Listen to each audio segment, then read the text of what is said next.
Hola, je suis Jeanne Van Haas. Ceci est le journal d'une lectrice, autrice et éditrice de romance. Et aujourd'hui, je mets ma casquette de romancière parce que le Festivali est dans 2 semaines et je ne sais toujours pas me vendre. Je ne sais toujours pas faire des pitchs pour sauver ma vie. Ça, c'est un anglicisme, je suis au courant. Mais au moins j'ai un kakémono. Et juste pour montrer mon côté amatrice de cette affaire-là, j'ai retouché quelques couvertures, mais j'ai fait le kakémono avant de retoucher les couvertures. Donc, ce sera ce que ce sera, les gens. Mais le Festivali, c'est le samedi 4 avril à Caen. Là, je suis habillée, donc je profite pour tourner cet épisode parce que c'est à la bibliothèque Alexis de Tocqueville, je ne sais jamais comment prononcer cette affaire, à Caen, le samedi 4 avril de 10h à 18h. Il y aura des tables rondes sur la romance, la dystopie, il y a des ateliers d'écriture sur la romance, la poésie et même jachepage. Il y a du speed editing, des trocs, un tombola et un stand de dédicaces, avec les invités de table ronde et les romancières autopubliées locales, dont yours truly. D'où le kakémono, le premier kakémono de mon existence. Et je suis donc en train de préparer cette séance de dédicace pour la toute première fois, 100% en autonome, parce que jusqu'à présent, soit c'était dans un salon, soit c'était dans une librairie, donc ma maison d'édition s'en occupait, soit la librairie s'en occupait, je ramenais juste mes fesses, et donc me voilà.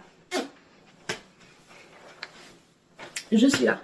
Et donc, pour le Festivali, je vais donc essayer de faire le pitch des romans que je vais apporter, comme c'est pour mettre en avant mes histoires autopubliées. Donc, j'ai choisi 7 livres autopubliés et je vais essayer de pitcher. Et en même temps, parce que je suis vraiment mauvaise dans ce truc, en fait, je ne suis pas nulle, j'ai juste du potentiel, je dois faire l'exercice tous les 6 mois pour voir si je m'améliore. Et aller à Jacques Test. Donc, mon kakémono, j'ai mis les autopubliés en haut et les maisons d'édition en bas parce que en même temps je vais présenter mes livres autopubliés, mes livres indépendants et les gens, si vous aimez, allez regarder ce que j'ai fait en maison d'édition aussi parce que je compte revenir en maison d'édition. Je suis une romancière hybride et j'aime mon statut d'hybride. C'est juste que être autopublié me donne une certaine liberté, c'est pas une certaine, me donne toute la liberté artistique pour mes projets un peu plus rocambolesques, un peu plus ambitieux, comme pour mon multivers du bout du monde, que je vais essayer de pitcher aussi. Mais je vais commencer par 2 livres qui n'ont rien à voir. Donc, L'arrêt de retard des hommes et L'amour 5 saisons. Cette affaire-là. Donc, je commence par le plus simple qui est un roman parce que sinon c'est une intégrale. Oh boy. Écoutez les gens, c'est dans 2 semaines. La bibliothèque est super jolie. Il y a tout plein, c'est grand, c'est immense. Du genre, on va occuper tout l'espace ou presque. Et avec tellement d'activités, tellement de bonnes choses, ça va être tellement génial et je suis très enthousiaste pour le Festivali et je suis très stressée pour ma casquette à moi. Donc on va faire ce qu'on va faire. La Reine des Hommes. La Reine des Hommes est le roman qui... c'est la première romance que j'ai publiée sans savoir que c'était une romance. En fait, non. Quand j'ai soumis aux éditions Lasca au début et après chez BMR, je savais que c'était une romance. Mais quand je l'ai écrit, je ne l'ai pas fait dans le but d'écrire une romance. Ce n'est que depuis quelques années que j'ai décidé d'être exclusive dans cette affaire-là. Et ce n'est pas comme ça que je vais commencer mon pitch, n'est-ce pas? Donc, rewind, on recommence. La réelle auteur des hommes, c'est l'histoire de Little John et Mel. Et ça se passe en Angleterre. Little John est un blogueur influent mais anonyme. Il a un blog qu'il actualise tous les jours, Je recommence. La réelle auteur des hommes, c'est l'histoire d'amour de Little John et de Mélanie. Little John est un blogueur influent mais anonyme à la bonne époque, des blogs dans les années 2010. Et tous les matins à 9h30, il publie un nouveau post. Et de l'autre côté de l'écran, il y a une grande fan qui est Mélanie. Et Mélanie, c'est une illustratrice indépendante et elle a une vie très ritualisée, donc tout est très cadré et donc elle ne commence pas sa journée de travail sans avoir lu le post, l'article de blog de Little John. Et un jour elle se dit, et je vais essayer de deviner à quoi il ressemble parce qu'il se montre nulle part, on ne sait pas qui il est, on a juste son pseudo qui est Little John. Et donc elle va tester, elle va tester avec ce qu'elle a comme information, très peu. Genre, elle a une idée qu'il est blond, elle a une idée qu'il a les yeux bleus, mais au-delà de ça, elle ne sait pas plus. Donc, elle va faire des dizaines de dessins, qu'il est grand, qu'il est petit, qu'il est gros, qu'il est maigre, qu'il est chauve, qu'il est chevelu, qu'il a un aspect romantique ou un aspect bad boy, etc. Et elle va publier ses illustrations sur son propre blog. Et Little John va tomber dessus et il va la contacter. Juste pour dire que, au fait, elle est très très loin du compte, mais finalement, quand elle décroche le téléphone, il tombe amoureux de la voix et s'ensuit une relation virtuelle. Je ne vais pas dire épistolaire parce que ça se passe par téléphone, mais il y a cette touche-là, du genre, pendant une partie de leur histoire, ils apprennent à se connaître, mais par téléphone, par envoi de mails sur les réseaux sociaux. Et à l'époque, c'était Twitter et Facebook. Et un jour, alors que les beaux jours approchent à Londres, Mélanie propose de l'inviter à un pique-nique dans un parc à Londres. Et là, Little John se referme. Et il la ghost. Il décide que non, ce n'est juste pas possible. Ils ne peuvent jamais se rencontrer. Et c'est qu'il ne dit jamais. Mélanie ne sait pas ce qui se passe. Et il a peur. Il a peur que tout ce qu'ils ont pu construire de façon virtuelle soit détruit parce qu'il ne ressemble à aucun homme, à aucun bonhomme qu'elle a dessiné. Parce qu'il est de petite taille, il mesure 1m35 et il a grandi avec l'idée que personne ne l'aimerait avec cette taille-là. Et du coup, La Réelle des Hommes, qui est le nom de son blog, c'est pas une histoire de vaincre la différence, c'est une histoire de vaincre les idées, l'éducation qu'on a eue à cause de cette différence. Parce que, en vrai, le problème n'est pas la taille de Little John. Le problème, c'est l'éducation qu'il a reçue à cause de sa taille. Et La Réelle des Hommes raconte non seulement la relation qui se crée par téléphone, et après, ça ne s'arrête pas à la rencontre. C'est comme s'il y avait une deuxième romance qui commençait à la rencontre parce que, comme dit Mélanie, elle est tombée amoureuse du blogueur Little John. L'homme Jonathan est très différent. Donc voici La Réelle des Hommes. C'est une romance one shot. C'est la première romance que j'ai publiée. Non, pas la première romance que j'ai publiée, mais la première que j'ai publiée était dans une autre vie et je ne la comptabilise pas. Donc c'était la première romance que j'ai publiée et qui m'a mis le pied à l'étrier et qui m'a ouvert pas mal de portes. Donc La Réelle des Hommes, c'est léger et profond en même temps, c'est doux et dur en même temps, et je pense que, et c'est pas que je pense, Little John est un de mes personnages préférés, un de mes héros préférés, mais juste sur le papier parce que je n'ai pas la patience de Mélanie et j'aurais du mal à pouvoir dompter ces fantômes. Mais ça c'est moi. Peut-être que je ne vais pas ajouter ça à la fin du pitch.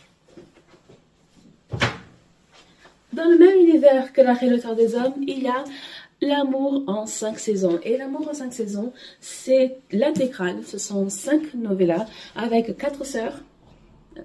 4. Et leur mère. Donc ce sont 5 novellas légères, courtes, rapides, touchantes. Et il y aura une pour chaque saison, plus un été. Et on va commencer ça dans l'ordre de l'année, n'est-ce pas? Donc, tout a commencé la veille de la Saint-Valentin, la première novella. C'est Flora, la deuxième sœur, qui reçoit un SMS la veille de la Saint-Valentin. Hello, comment j'ai trouvé mon titre? Et c'est un SMS écrit par quelqu'un qui s'appelle C. Il y a juste l'initiale et ce texto ne lui est pas dirigé. Et alors elle va répondre, elle va dire, écoute, c'est le mauvais numéro. Tu devrais peut-être envoyer ce message-là à la personne, du genre si jamais. Et c'est répondre que, au fait, non, c'est déjà trop tard. C'était un truc qu'il n'aurait pas dû faire, mais... et je dis il parce que c'est un ectoplasme. C'est quelque chose qu'il n'aurait pas dû faire. Mais on va pas recommencer. Mais Flora va dire, mais non, essaye. Du genre, peut-être que cette personne attend. Mais de l'autre côté, on dit, mais non, on ne va pas le faire. Et du coup, c'est une relation commence par échange de textos. Au départ, c'est Flora qui essaie de convaincre C de renvoyer ce message. Et puis, la conversation dépasse ce cadre-là et il commence à discuter, à parler, à échanger et à aucun moment Flora ne demande qui se trouve de l'autre côté. Si c'est un il, si c'est un elle, si c'est un yel, du genre qui se cache derrière le C, si c'est un homme, si c'est une femme, si c'est une personne non binaire, si c'est un ectoplasme, si c'est une bulle, on ne sait pas ce qui se trouve de l'autre côté. Et parce que pour Flora, ce n'est pas ça le plus important. Pour Flora, le plus important, c'est l'âme qui est derrière. Donc, voilà. Et donc, on découvre qui est C en même temps qu'elle. Donc, faut lire, faut voir. La deuxième novella, c'est un très grand soleil d'été dans le ciel londonien. Pourquoi je fais des trucs à rallonge comme ça? Après, j'arrive jamais à me souvenir de l'autre. C'est la deuxième novella avec la Benjamin, donc la quatrième sœur qui est Summer. Et Summer, c'est une jeune femme très discrète, mais elle ne peut pas être très discrète parce qu'elle a au moins 1,80 m et elle a les cheveux blonds alors qu'elle a la peau mate, donc ça fait un contraste, elle est super jolie, etc. Mais elle essaye de se faire toute petite, toute discrète au travail. Elle travaille dans une start-up qui lutte contre le cyberharcèlement. Et donc, elle est là pour modérer toute la journée. Et un jour, alors qu'elle est en train d'échanger des messages avec ses autres sœurs, avec ses sœurs, elle ne voit pas où elle va et elle verse la totalité de son thé fruits rouges sur la chemise très blanche, blanche immaculée des fans, qui est un des cadres de la start-up. Et, mais comme c'est la politique start-up, je sais pas quoi, donc c'est un grand open space, tout le monde est ensemble mélangé, etc. Et donc tout le monde voit ce qui se passe. Et c'est très dommage pour quelqu'un qui aime se faire discrète, n'est-ce pas, qui n'aime pas être le centre de l'attention. Et c'est comme ça que commence l'histoire. Une petite romance d'été avec des barbecues et du soleil à Londres, etc. Mais qui se passe quand même au bureau parce que tout le monde n'a pas de congé. Voilà. Donc, on va apprendre qu'Ifan est quelqu'un de très... C'est un gentleman très galant et psychorigide du thé parce qu'il y aura il y a l'heure du thé et du bon thé, s'il te plaît. La troisième histoire, c'est faire chanter les feuilles d'automne avec Harlow, qui est la troisième sœur. C'est la sœur aventurière, la sœur tête brûlée. Elle change de travail comme elle change de chemise. Elle adore les sports radicaux, les sports de l'extrême. Et sa mère est un peu inquiète. Et un jour, alors qu'elle travaille dans un café végétarien, toute la famille est végétarienne, elle tombe, ou c'est son ex qui tombe sur elle. Son ex qu'elle n'a pas vu depuis 3 ans. Et c'est elle qui a rompu. Et c'est un choc. Et son ex ne veut pas lui parler. Il lui en veut encore. Mais il a ses habitudes dans ce café-là. Et un jour, alors que Harlow décide qu'elle va être ok, on va parler, on va s'expliquer et après on reprend nos vies, et ben les éléments vont vraiment faire qu'il n'y a pas un qui va s'échapper parce qu'ils vont passer la nuit dans des décombres dans le café. Et donc 80% de faire chanter les feuilles d'automne se passe dans la nuit, en quelques heures. Donc voilà, donc ils ont le temps de discuter là. Les gens, ils ne peuvent aller nulle part, ils sont sous les décombres. Quatrième novella, croire au miracle de Noël, avec la sœur aînée Holly, qui elle a quitté l'Angleterre et elle est partie à Paris vivre son rêve parisien. Mais le truc, c'est que la réalité la rattrape. Elle a des dettes, elle n'arrive pas à s'en sortir. Elle se dit que ce sera son dernière année en France. Elle va devoir rentrer au Royaume-Uni. Donc, elle n'est pas très contente. Elle est super déçue, super triste, super déprimée. En plus, c'est à quelques jours de son anniversaire, à quelques jours de Noël, etc.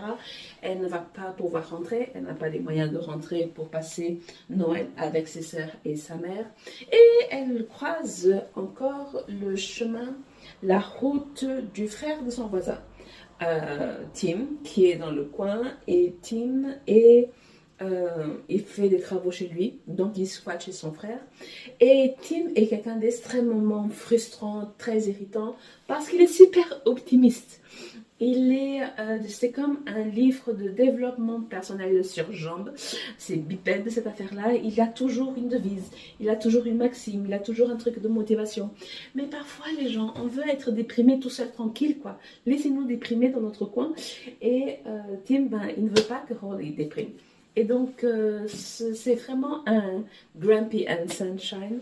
Mais au fait, le truc, c'est que on veut remonter le moral des gens, mais parfois, on veut pas que ça remonte. Donc, c'est une romance de novelle très cute, n'est-ce pas? Et la dernière novella, c'est Un amour de vacances plus que parfait avec la mère. C'est pour son 50e anniversaire. Les filles et leurs partenaires offrent un séjour dans le sud du Portugal. Et dans le sud du Portugal, il y a Joanne. J'étais à court de prénom, donc j'ai pris le mien. Donc Joanne croise la route. C'est pas qu'elle croise la route, elle savait exactement ce qu'elle faisait. La route de Miles, qui est un Britannique qui vit la moitié de l'année au Portugal, comme des millions d'autres, pas des millions, des milliers d'autres Britanniques. Et pendant ses vacances dans le sud du Portugal, ils vont donc se rapprocher, dépasser le cadre de la conversation sur application et plus. Si affinité, avec l'encouragement très très très fort des filles de Joanne. Et donc, avec un amour de vacances plus que parfait, c'est également une sorte d'épilogue et on voit ce qui se passe, ce qui s'est passé avec les 4 filles au cours de la dernière année. Et donc, alors que les 4 premières novellas sont totalement indépendantes, on peut lire garantie sans spoiler. Pour la 5e, il faut avoir tout lu parce que c'est spoiler après spoiler après spoiler, du genre, voilà. Donc, voici, L'amour en 5 saisons, c'est l'intégrale, avec 5 novellas qu'on peut lire de façon totalement indépendante en numérique.